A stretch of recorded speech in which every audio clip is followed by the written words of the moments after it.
Hello friends, welcome to my channel. और आज का हमारा टॉपिक है cofactor of a 3x3 matrix. Okay, so चलिए जानते हैं हम एक किसी भी 3x3 जो मैट्रिक्स होता है उसका हम को फैक्टर कैसे फाइंड कर सकते हैं। सो सबसे पहले तो अगर आपको को फैक्टर फाइंड करना है तो आपको डिटर्मिनेंट करना ज़रूर आना चाहिए। अगर आपको नहीं आता है तो मैंने इस पर अलग से वीडियो भी बनाई है, उसका जो लिंक है वो आपको डिस्क्रिप्शन में मिल जाएगा। सो देखिए, हमारा पहला जो एलिमेंट है वो 1। ओके, सो यहाँ पे देखिए 1 का जो कॉलम है और जो रो है इसको अगर हम हटा देंगे यानी कि एलिमिनेट कर देंगे, सो बाकी के जो हमारे 4 नंबर बचते हैं उसको हम लिख लेंगे पहले। ओके, सो अब जो है हम इसका डिटर्मिनेंट फाइंड करते हैं। ओके, सो यहाँ पे देखिए -6 × 9 माइनस क्रॉस मल्टीप्लिकेशन करना है, -6 × 9 देन माइनस देन 7 × 8। ओके, सो मैंने क्रॉस मल्टीप्लिकेशन किया है फिर दोनों को माइनस किया है। ठीक है, सो यहाँ पे देखिए -6 × 9 is -54 then -56, so that is -110. Okay, so now let's find the determinant of element 2। Element 2 का डिटर्मिनेंट फाइंड करते हैं। सो इसका भी जो है कॉलम और रो अगर हम एलिमिनेट कर देंगे सो देखिए 5 7 4 9 बचता है। ठीक है, सो 5 7 4 9। अब हम इसका डिटर्मिनेंट फाइंड करते हैं। सो क्या करेंगे, क्रॉस मल्टीप्लिकेशन करेंगे फिर माइनस करेंगे। Okay, so 5 × 9 is 45 minus 28, so that is equals to 17। Okay, so same इसी तरह से जो सारे एलिमेंट्स है इसका जो है हम पहले तो डिटर्मिनेंट फाइंड कर लेते। ओके, सो यहाँ पे देखिए 2। ओके, सो इनका डिटर्मिनेंट फाइंड करने को ही हम कोफैक्टर बोलते हैं। अब देखिए मैंने यहाँ पे इसका जो फर्स्ट एलिमेंट है इसका जो मैंने डिटर्मिनेंट फाइंड कर लिया है ना, तो ये जो है 1 का कोफैक्टर है। Okay, so this is the cofactor of 1। Okay, so now let's see, यहाँ पे देखिए 2, इसका जो कॉलम और रो एलिमिनेट कर दूंगी। Sorry for the pronunciation mistake guys. So यहाँ पे देखिए 5 -6 4 और 8। ओके, सो अभी इसको हम क्रॉस मल्टीप्लिकेशन करते हैं, that is 5 × 8 -6 × 4। Okay, so that is equals to 40 minus into minus plus 24, so that is equals to 64। So row 1 तो हो गया। So now let's do row 2। So अभी 5 का कोफैक्टर फाइंड करते हैं। सो 5 का कोफैक्टर फाइंड करना है मतलब इसका जो है वो कॉलम और रो हम जो है हटा देंगे। सो बाकी के जो 4 नंबर बचते हैं उनको हम लिख लेते हैं।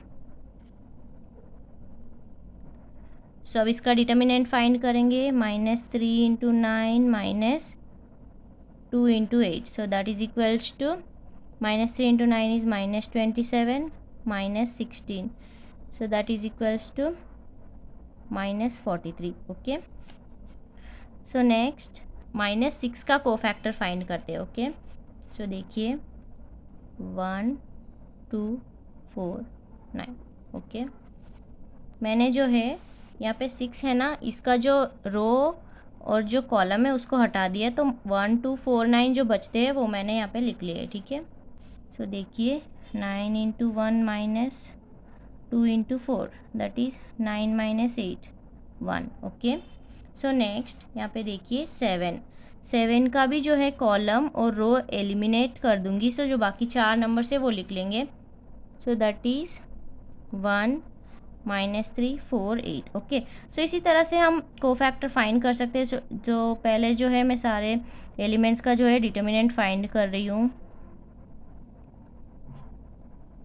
8 × 1 is 8, then minus into minus plus 3 × 4 is 12, so that is equals to 20। Okay, सो अभी हमारा सेकेंड रो भी जो है वो हो गया। अभी थर्ड रो का फाइंड करते हैं। ओके, सो देखिए 4 का जो है कॉलम और जो यहाँ पे रो है वो एलिमिनेट कर देंगे। सो जो बाकी के जो 4 नंबर्स बचते हैं वो लिख लेते हैं, जो कि है -3 2 -6 7।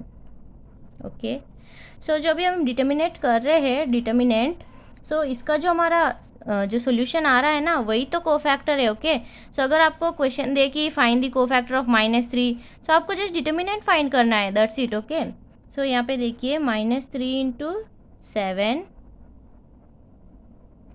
-2 × -6, so that is equals to -21 and -2 and -6 is minus 12, so that is equals to 9. So next let's find the cofactor of 8.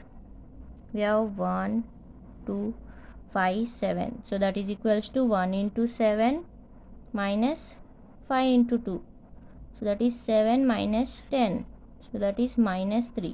Okay, सो अभी हमारा लास्ट एलिमेंट 9, सो इसका भी जो है कॉलम और रो हटा देते हैं, तो 1 माइनस 3 5 और माइनस 6 बचता है, दैट इज़ 1 माइनस 3 5 और minus 6. Okay, so now let's find the determinant.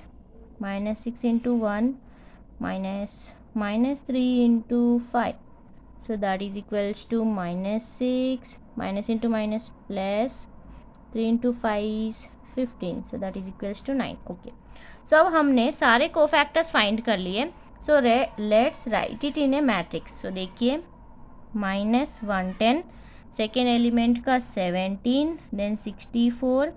जो मैंने सारे एलिमेंट्स का कोफैक्टर फाइंड किया है ना, वो मैं एक मैट्रिक्स में लिख रही हूँ, दैट्स इट.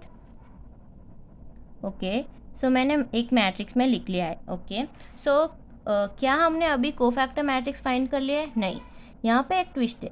क्या? सो देखिए, जो ये हमारे डायगनल जो एलिमेंट्स है, ओके, इसको तो हम बोलते हैं प्रिंसिपल डायगनल, लेकिन इसमें दो डायगनल्स होते हैं. ओके, सो ये दो डायगनल होते हैं. जो इन दो डायगनल के एलिमेंट्स के अलावा जो हमारे 4 नंबर बचते हैं, यहाँ पे देखिए, उनको हम बोलते हैं डायमंड शेप एलिमेंट. सो ये 4 नंबर अगर हम अलग से लिखते हैं, ओके, अगर हम इनको ज्वाइन करेंगे अभी, तो एक डायमंड बन रहा है, राइट. सो एक डायमंड शेप फॉर्म हो रहा है ना यहाँ पे. सो मैंने ये चारों एलिमेंट साइड में लिखे, अब इनको मैंने ज्वाइन किया तो ये एक डायमंड शेप बन रहा है. ओके, सो इसीलिए जो है इन चारों एलिमेंट्स को हम बोलते हैं डायमंड शेप एलिमेंट. सो इन चारों एलिमेंट्स के जो हमारे कोफैक्टर्स आए हैं, उनका जो है हमें साइन चेंज करना पड़ता है. ओके, सो यानी कि जो प्रिंसिपल डायगनल और ये जो डायगनल में एलिमेंट्स है वो तो सेम ही रहते हैं, लेकिन ये जो डायमंड के एलिमेंट्स है उनका जो है हमें साइन चेंज करना पड़ता है. ओके, सो देखिए अभी हम मैट्रिक्स वापस लिखेंगे. पहले तो हम डायगनल शेप का जो है सेम ही लिख लेंगे, सॉरी माइनस 110. अभी देखिए 7 तो डायमंड शेप एलिमेंट है, तो यहाँ पे +7 है, तो ये हो जाएगा minus 17, sorry for the mistake guys, यहाँ पे 17. सो 17 तो जो है वो डायमंड शेप एलिमेंट है ना, सो ये हो जाएगा माइनस, देन अगेन 64. अब यहाँ पे माइनस 43 भी तो डायमंड शेप एलिमेंट है, सो ये हो जाएगा +43, देन 1, देन माइनस 20, 9, माइनस 3 यानी कि +3 हो जाएगा, देन अगेन 9. ओके, सो जो डायगनल एलिमेंट्स है उनको तो हमें जैसे वैसे ही रखना है, लेकिन ये जो बाकी के जो 4 एलिमेंट्स है उनका जो हमें साइन चेंज कर देना है, दैट्स इट. सो हमने जो है हमारा कोफैक्टर मैट्रिक्स फाइंड कर लिया है. ओके, सो देखिए हमें कोफैक्टर मैट्रिक्स अगर किसी भी मैट्रिक्स 3 into 3 मैट्रिक्स का फाइंड करना है, सो हमें क्या करना है, पहले तो हम जो है सारे एलिमेंट्स के जो है डिटर्मिनेंट फाइंड कर लेते हैं. डिटर्मिनेंट फाइंड करने के लिए हमें क्रॉस मल्टीप्लिकेशन करना पड़ता है. जैसे कि यहाँ पे देखिए -6 और -9 है, तो इन यहाँ पे 7 और 8 इन दोनों को हम सब्ट्रैक्ट करते हैं. सो इस तरह से हम डिटर्मिनेंट फाइंड कर लेते हैं. सो जब हम सारे एलिमेंट्स के जो है डिटर्मिनेंट फाइंड कर लेते हैं, फिर उसको जो है हम एक मैट्रिक्स में लिख लेते हैं, और फिर जो डायमंड शेप के एलिमेंट्स होते हैं उनके जो साइन है वो हम चेंज कर देते हैं. Okay, so that's it. इस तरह से हम कोई भी 3 into 3 जो मैट्रिक्स होता है उसके जो हम कोफैक्टर्स फाइंड कर लेते हैं. ओके.